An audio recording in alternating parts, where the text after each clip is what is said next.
Well, hello for anybody who wants to jump in and watch this. It is dusk in SoCal right now. Um,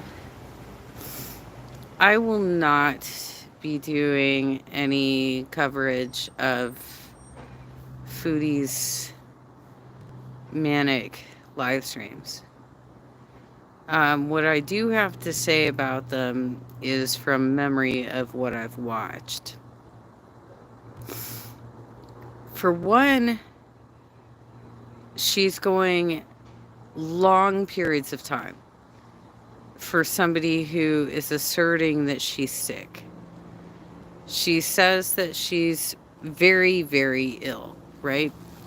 She might have pneumonia, she might have COVID.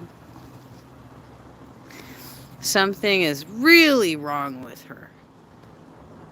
Yet, she does these very long live streams, eats without coughing or doing the throat clearing or sniffling or, like that doesn't happen when she's eating. It doesn't happen when she's raging against people within the community. I don't know why she felt so personally attacked by Jordy. I guess because he's kind of a bigger reactor. He has a pretty big channel, right? And he hasn't been covering her a lot lately. He's been doing, I think, more with Eugenia and the woman from the Duggartys. But she keeps trying to say that the React channel world is all about her, right? Nobody's covering anybody else. We're not covering Jeffree Star, right? And except that you learned a new term, right, Chantel? That you can just be mean to people and call it banter, right? It's just banter. Banter is something you do in a dialogue. It's not something you do when you mute somebody or they're not available to go back and forth with you. Banter requires two people. That's not what banter is. And I would highly suggest not looking to Jeffree Star for any sort of ideas about how to defend what it is that you do. Because you're probably not going to get away with it. Whereas he might. He might. I mean, he's obviously going to be highly criticized as well. But in your case, you only have a couple hundred Beezers left. Everybody else that shows up to your channel are hate watchers, and you know that because you have to keep blocking so many of them. And some of the people that she blocks are actually supporters. People who want to send her care packages and stuff. But the laziness, the fake sickness, the fact that she had a mask in her luggage and lied about it. Why would I wear a mask? You have a lovely mask that you could have been using all week. And all you have to do is wash it out in the sink at night and hang it up to dry. That's what I did when I was walking blocks in Georgia. I had about 3 masks, and I would wash them out in the sink with some hand soap and then hang them up to dry. Antibacterial hand soap. But, when I was at home and it was a real crisis, I would take my masks and steam them with alcohol infused water and then put them on the windowsill to get sunlight to dry. She's still, she's trying, I think. She says she's washing her hands, but her hands look like they're stained. She still doesn't understand that reactions are about what you see in the moment, the behavior in the moment. It's not about attacking somebody's identity or perceived identity. Um, like, you're crossing lines, girl. But anyway, I know that you are too lazy to get off your ass to go see Beetlejuice, but I saw it with my mom today. So, spoiler alert, spoiler alert. I saw Beetlejuice today, and I liked it. I thought it was kind of on par with what came out in '88. My mom didn't like it. She didn't like it. But she also fell asleep through half of it, and she doesn't remember seeing the first one, which I'm quite certain she took me to. I think it came out in '88. So that would have made me about 14. I wouldn't have had a driver's license. So I'm fairly certain she took me and my brother to see this movie, right? Or at least maybe she dropped us off at the mall. I have no idea, right? But so spoiler alert, spoiler alert. I know there's some people that just jumped in to watch. I'm going to be talking about Beetlejuice, the second Beetlejuice. So Winona Ryder, I thought, was fabulous. There was a story arc of her having tensions with her daughter. So this is obviously many years later. She has a daughter who doesn't believe she can actually see ghosts. And Winona Ryder, her Lydia, whatever her name is, right? Lydia, has made a career of talking about um, being able to see ghosts, right? So she goes on talk shows. She does motivational speaking. She travels the country for that. And part of the reason that her daughter is so mad at her is that her father was doing like philanthropic work in the Amazon and mysteriously disappeared. And so after a week of searching, they assumed he was dead, right?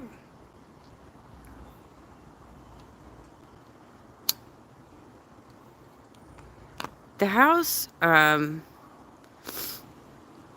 didn't look entirely the same to me.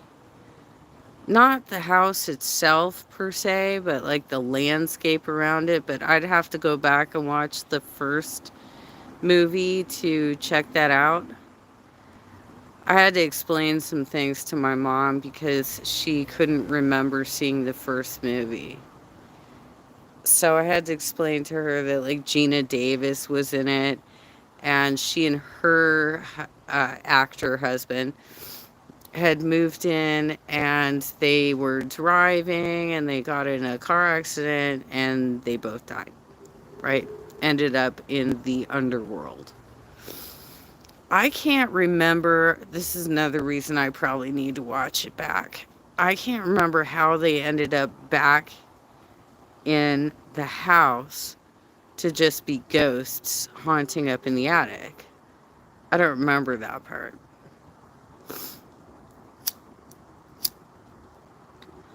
So basically, Beetlejuice has a whole backstory, you guys.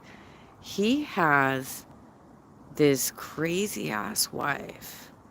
We get to see how Beetlejuice died. This is a crazy ass. Oh, let me turn that off. Hang on.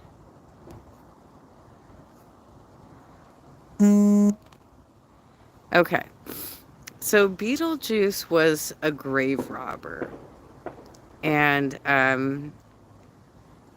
he met this woman who was a soul sucker. And they get together,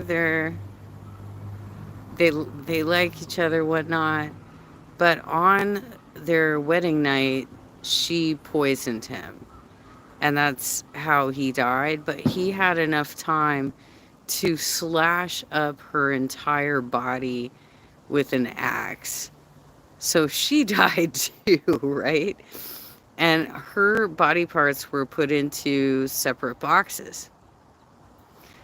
Um, Danny DeVito has a cameo in this. It's pretty good.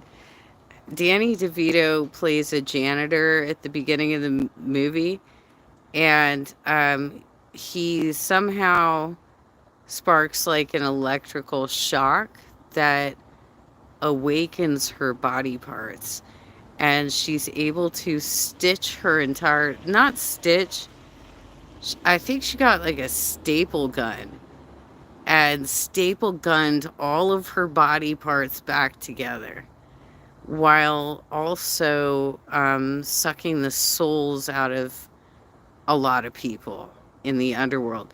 And that's like the true death, right?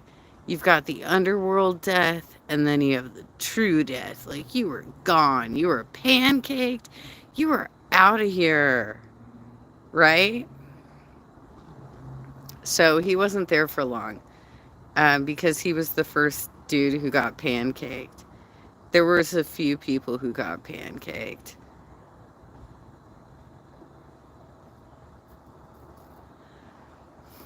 Her daughter, okay.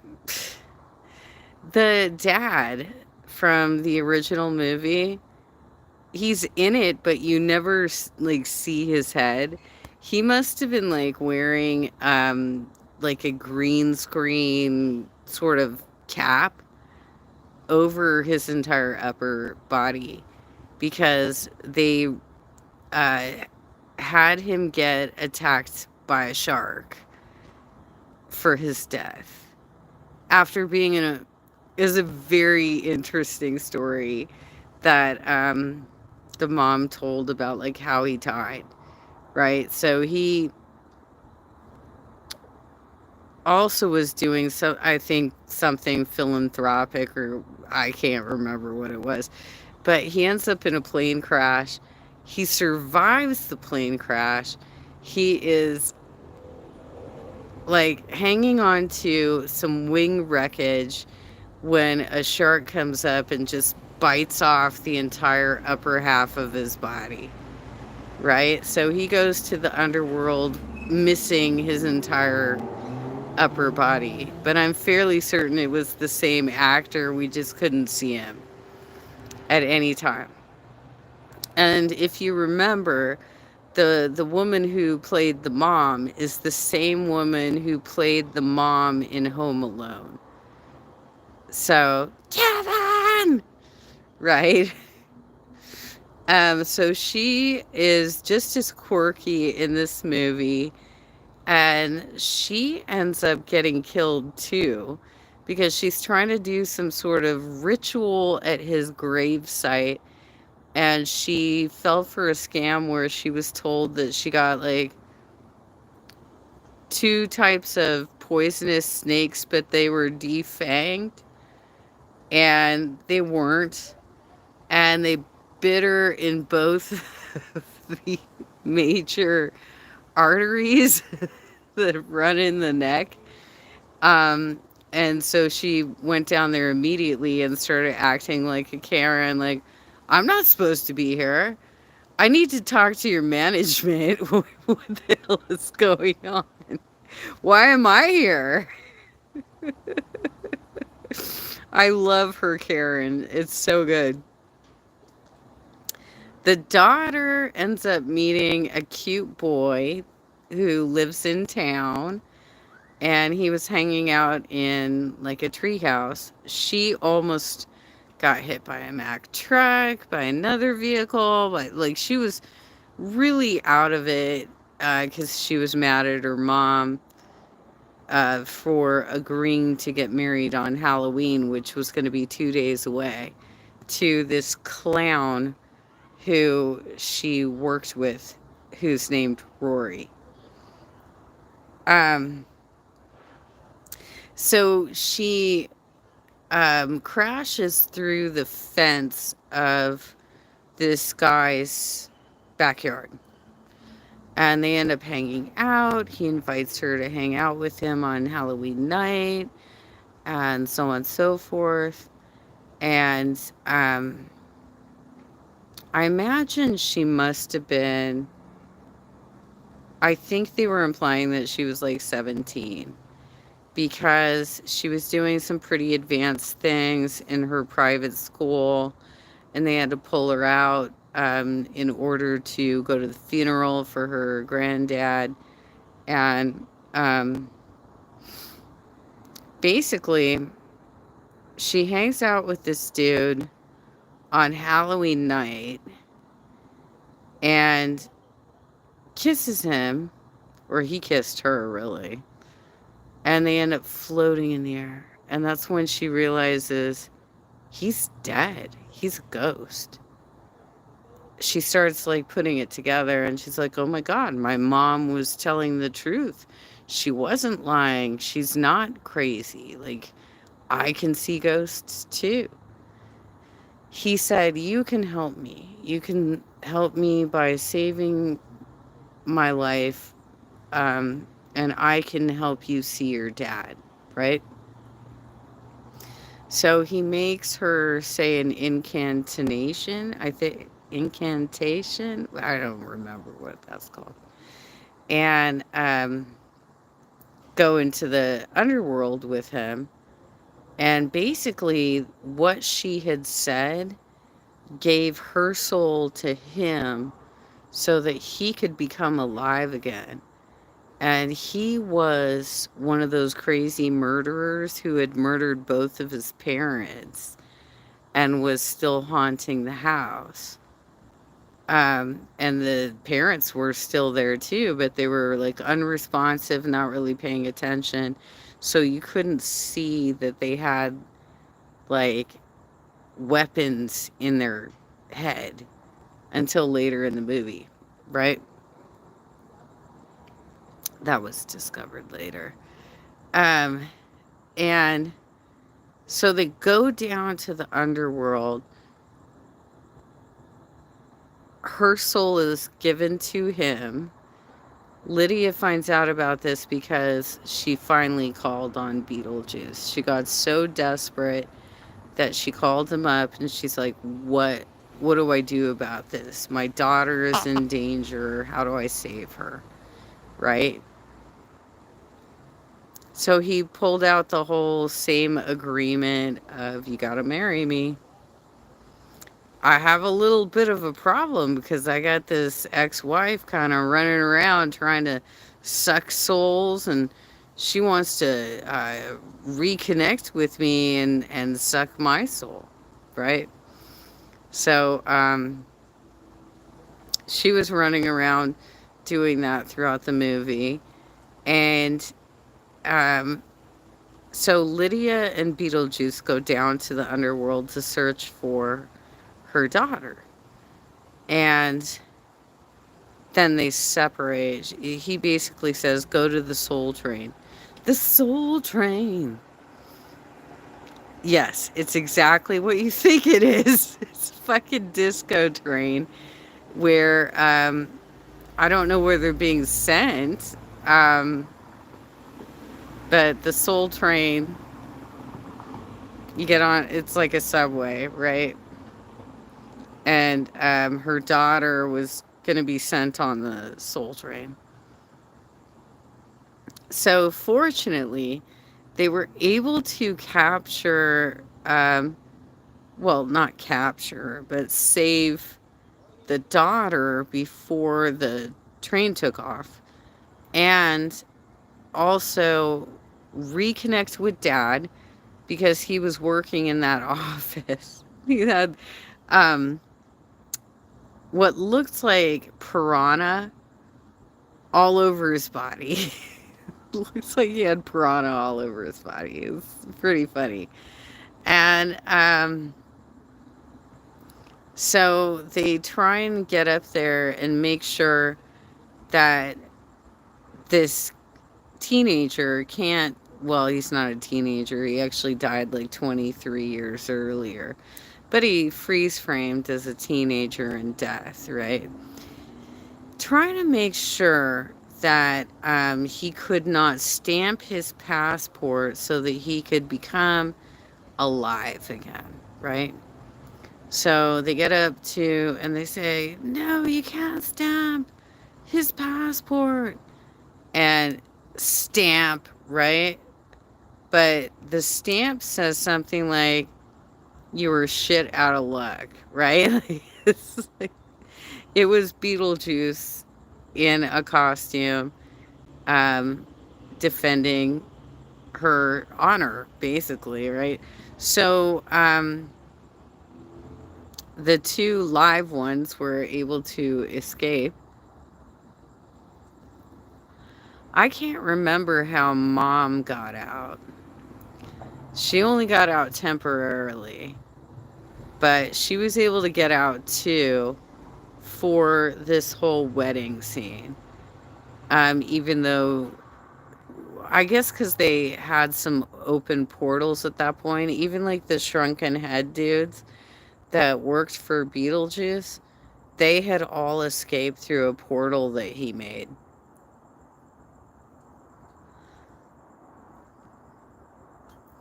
So they get up there to the church, and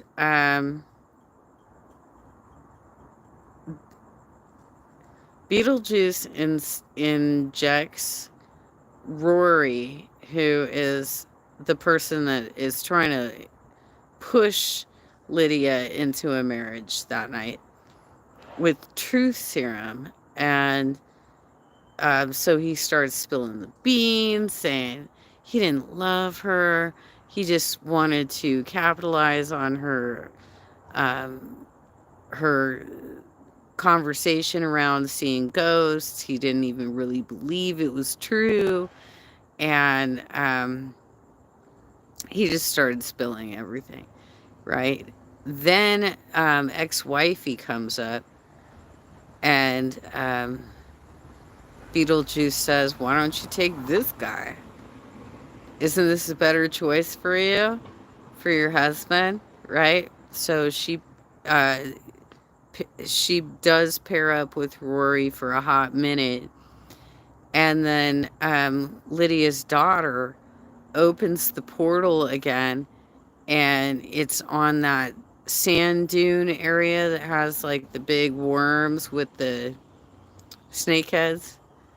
And they came down and took both the ex-wife and Rory into the underworld. So they both got, I don't know what, like if that's a final death or not. Like I don't know what the lore is behind that. And then Beetlejuice insisted on, well, you've got to marry me because that was our agreement if I helped you find your daughter, right? And her daughter says, hey, I've been reading this book, and it says that the contract that you drew up is illegal, that it doesn't apply because you were not allowed to take a live person into the underworld. So it sounds like it was a technicality, but the contract did burn up, and Lydia was able to save Beetlejuice 3 times, get him blown up and sent back down to the underworld. And I'll leave the final scene for you to watch. I'll leave the final scene for you to watch. But that's basically how the movie went. Hey, need tomato. How's it going? It was a fun movie. I mean, my mom fell asleep for half of it, but I thought it was a fun movie. She doesn't even remember seeing the first one. I know she took me to it because I was only like 13 or 14 when it came out, depending on what part of the year it came out, you know?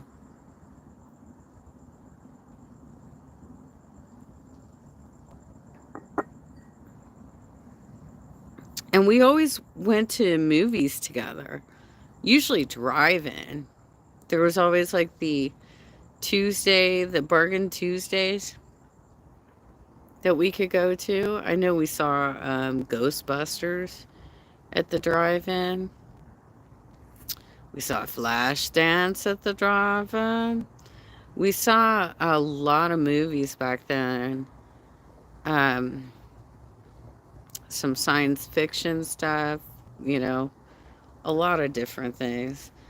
But most of the drive-in theaters around me um, have shuttered and have either been completely torn down for different purposes at this point or are like swap meet areas now. So there's nothing around me where I could have that drive-in experience anymore. Even though we have pretty good weather for it, you know, like there's only a few months out of the year where it rains in California. So it seems like it would be a pretty good business to run, especially since they make most of their money in concessions, right?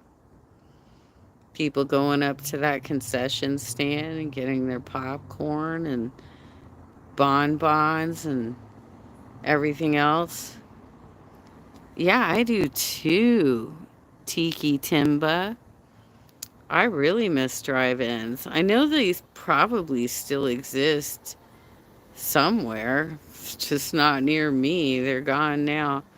But we used to go to them all the time back in the 80s.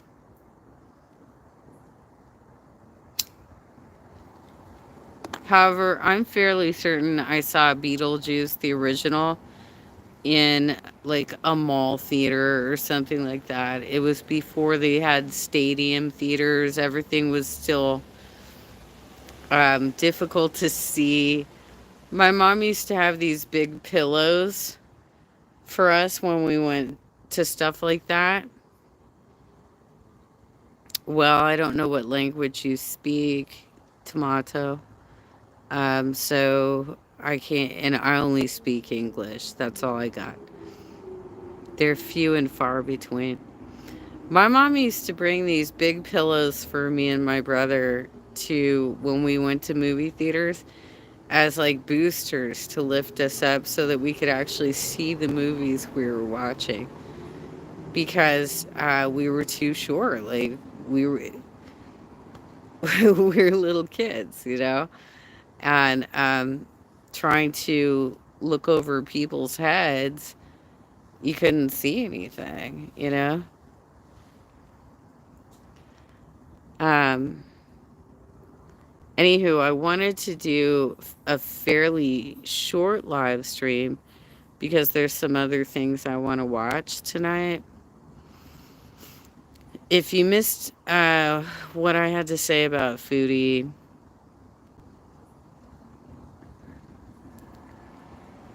she needs to get out of bed because I think there's very few people who actually want to see her lying on her side looking like a linebacker, you know?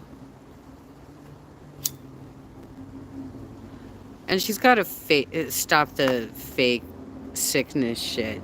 If you can go for 3 to 4 hours to 5 hours live streaming um, without struggle, and You can rage without coughing and sneezing and clearing your throat. And the same for eating. So obviously, there are certain focused activities that she can do. So it seems like absolutely ridiculous that she's like, oh, I'm so sick. Woe is me, you guys. So sick. I can't enjoy my vacation right now. I'm in Thailand all alone. I wonder how much of that is for Salah. Because I don't think he's coming. I'd be very surprised if he actually came at this point.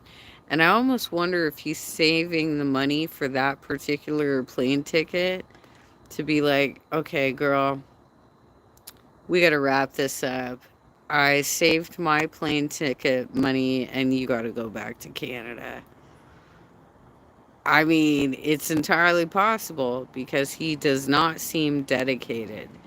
And when he is in those live streams in the chats, he's rude to her.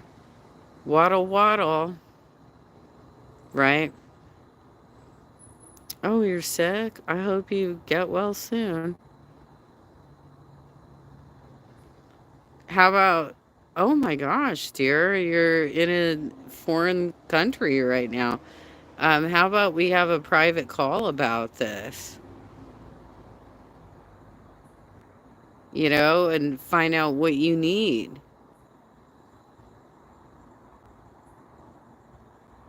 That just makes it all the more performative looking.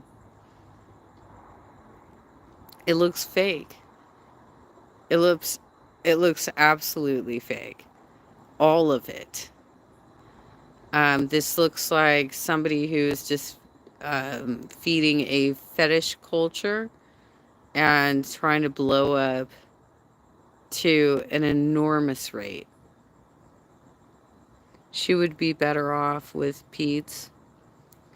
I, he does seem to actually love her, but he was also a very dirty person. He wasn't taking care of things or taking care of pets. And he was writing some really weird stuff. And he was having some incredible rages, outrageous rages. Um, so I don't know that that would be the best choice for her, but I think it's going to be difficult for her to actually find a nice guy. It's going to be hard because she's not a nice girl, you know? And if she, yeah, there's been some videos out about that. Uh, Tiki Timba. There's been some videos. So he's kind of a loose cannon, even though he does seem to love her and appreciate her. I don't think he's a very healthy person, you know? I think it would be difficult for her to find a healthy, loving partner because she is not that herself, you know?